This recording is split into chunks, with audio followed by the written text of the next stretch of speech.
বিহুৰ আনন্দৰ মাজতে ৰঙিয়াত মানৱ সমাজক লজ্জানত কৰা ঘটনা সংঘটিত হৈছে।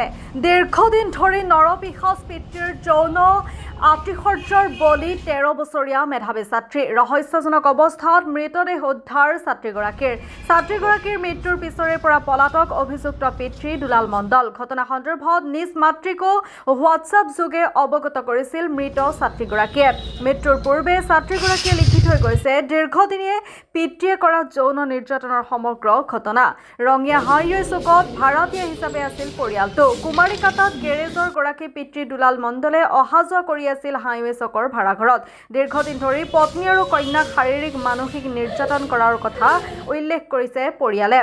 বৰ্তমান ছাত্ৰীগৰাকীৰ মৃতদেহ GMCHৰ মৰ্গত ৰখা হৈছে। ঘটনা সন্দৰ্ভত মৃত ছাত্ৰীগৰাকীৰ মাতৃয়ে ৰঙিয়া থানাত দাখিল কৰিছে এজাহাৰ। ৰঙিয়া আৰক্ষীয়ে আৰম্ভ কৰিছে তদন্ত। পলাতক দুলাল মণ্ডলক বিচাৰি আৰক্ষীয়ে চলাইছে অভিযান। বন্য ঘটনা যত আমাৰ এটাই কথা মানে ন্যায় লাগে আৰ একো নালাগে। আৰ ছোৱালীক যে অত্যাচার করেছে সেইটোও লাগে।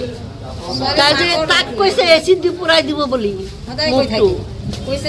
কলে কাজিয়া লাগিলে কয় এচিড দি পুরাই দিম এচিড দি পুরাই দিম।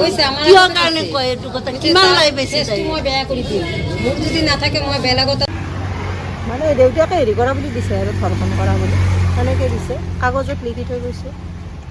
দেউতাকক ধৰিব পৰা নাছিল কালি গধূলি 13 বছৰত সোমাইছে। দেউতাকে কাউলিতে থাকে, মাক আৰু তাই ইয়াতে থাকে।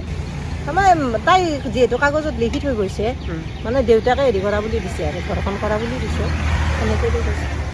এতিয়া আৰু কি শাস্তি দিব লাগে, দেউতাকক লগে লগে হেৰি কৰিব লাগে আৰু সেইটোৱে আৰু, কাৰণ আজি এটা হ'ব কালি এটা হ'ব সেনেকুৱা হয়নে? অঁ সেইটোৱে।